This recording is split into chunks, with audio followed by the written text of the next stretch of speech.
This show was such a fulfilling experience for me, both in that I got to share with the community my own work that's totally new and unlike any other work that I've done before, as well as share the work of all my friends that I met, on this residency. I've been mostly known as an abstract painter, and in the last 6 months or so, I've had kind of a huge shift in my art trajectory. While I was doing the residency in Veracruz, I met some amazing artists who I wanted to include in a group show. I've been going to Mexico in the winters starting a few years ago after my mom passed away, and I was kind of a wreck physically and emotionally, and I just needed a place to heal, really have a lot of space and time to grieve and find myself again, because it had been such a painful ordeal. I think the painful experience of losing so many family members really helped me focus on how do I actually want to live, not just wasting time. Where am I going to put my time and energy and attention, and what brings me joy and what makes me happy? And I just sort of fell into this printmaking as a source of inspiration and passion that I didn't really know I had. Mexico just happened to be the place I ended up in, and I fell in love with it, and I've been going back every winter to escape the Iowa winters. This is the work of Marco Avilés, and he was actually one of my teachers in my at La Ceiba Grafica, which is where I was studying and making work. And this is actually a woodcut print. Some of his work is influenced by Japanese woodblock printmaking techniques. Marco was such an amazing person. I think he really embodies life and living, and he just approaches life almost like an innocent child, just playing with printmaking and art making. And one of his methods of printmaking is Lego prints. So he makes these really sweet prints using Lego blocks, and he was always singing while he was printing and playing fun music, and he's just a very happy person.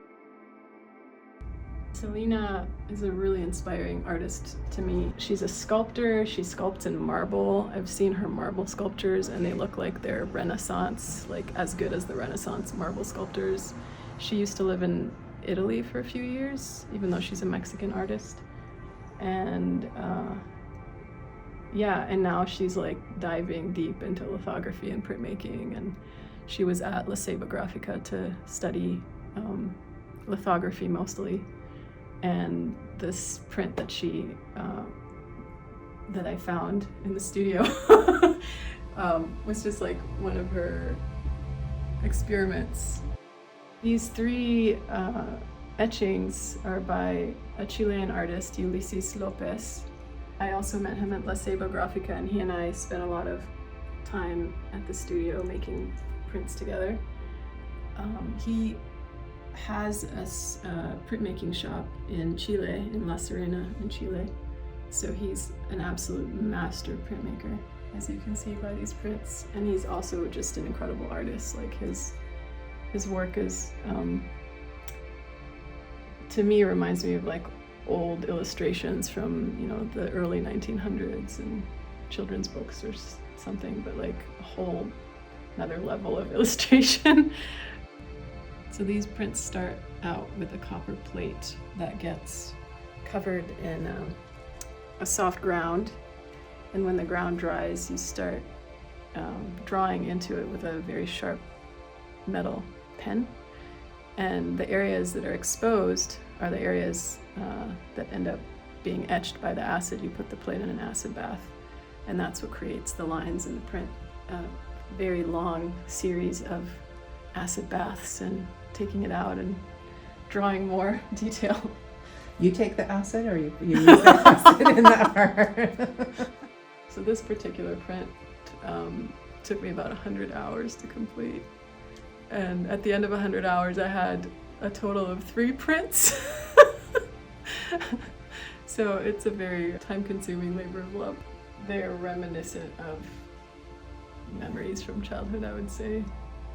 We would spend a lot of time on the Mediterranean shore when I was growing up in Israel. We lived in Haifa, which was on the coast of the Mediterranean, and the other print was like us walking through pine forests up higher in the woods. We had a lot of pine trees and pine forests. So they're just things that remind me of childhood. They're not necessarily like an image of my dad or an image of my mom, but just things that remind me of being a kid.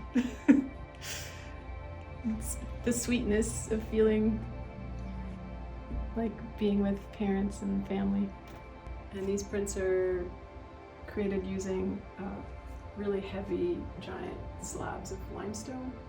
Kind of a long process of chemical reactions where the stone is also being etched. And the image is drawn onto the stone using a wax crayon.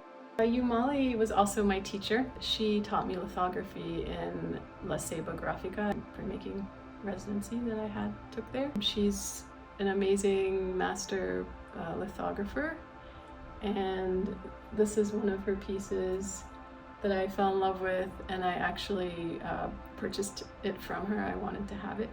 So this one is mine. I was really inspired by her artistry and her skill as a printmaker, and lithography is not an easy thing to learn, and it was really fun to study with her. And this is also a piece by Yumali, and I think only lithographers will appreciate the skill level that it would take to make this print, because it's actually has 4 colors in it. So each one of these prints took 4 different layers of prints on the same piece of paper, and I'm sure it took many hours for her to realize this piece.